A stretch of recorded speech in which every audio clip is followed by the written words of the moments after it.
Hey there, back again. Listen, I've decided to split this letter into two parts so that it doesn't get too long and so that you can go back and easily reread either one if you want to.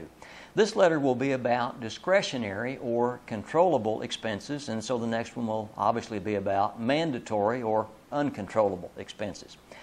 The data for these charts came from the Congressional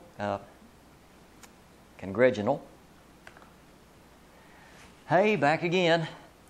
Listen, I've decided to split this letter into two parts so that it doesn't get too long and so that you can go back and reread either one of them if you would like to. So this first letter will be about discretionary or controllable expenses, and the following will be about mandatory expenses. The data for these charts has come from the Congressional Budget Office and the Office of Management and Budget, but the charts themselves came from perotcharts.com. Okay, discretionary spending. We can lump this into two categories also, defense and all other, or non-defense, in other words.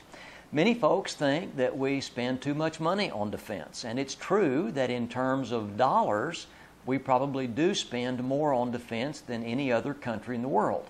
But when we look at defense spending as a function of gross domestic product, GDP, then we find that in fact Saudi Arabia, Israel, and China actually spend more on defense than we do. Still, we do spend a lot, so let's look at the chart that shows the breakdown between defense and all other spending. This chart gives us basically the same type of snapshot that we looked at previously for 1965, 1985, and 2007.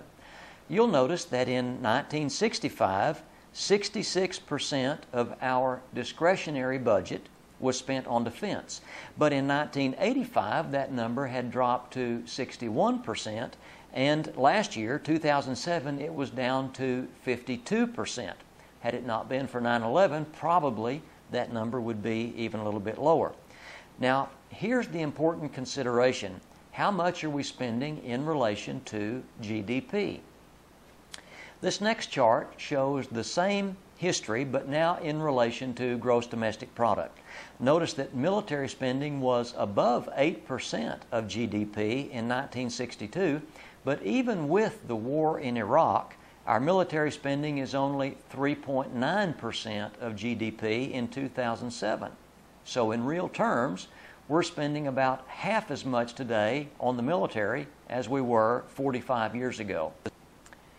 Okay, you can look at this same chart now and see that non-defense spending, the other element of discretionary spending, the other element, is about constant, relatively flat over the 45-year period, roughly 3.5% of GDP. Now for a quick snapshot of what makes up this discretionary spending, the all other portion. The blue box on the right of this chart lists these big categories: military, Congress, the Justice Department, highways, education, housing, national parks, museums, and then everything else. I don't know that these are in descending order. I do know that military is the largest, so it makes me wonder if perhaps this is in descending order.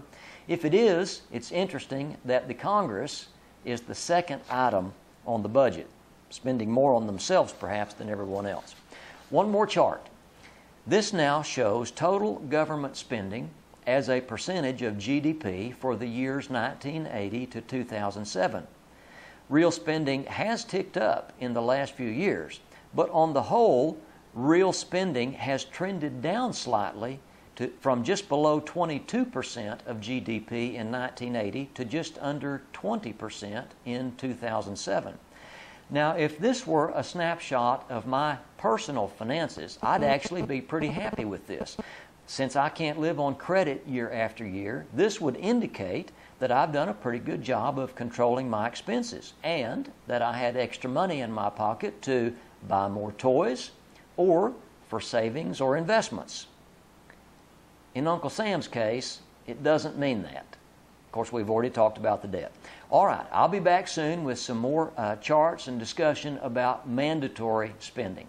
Y'all have a good day. Remember, I love you, and don't forget, call your mom.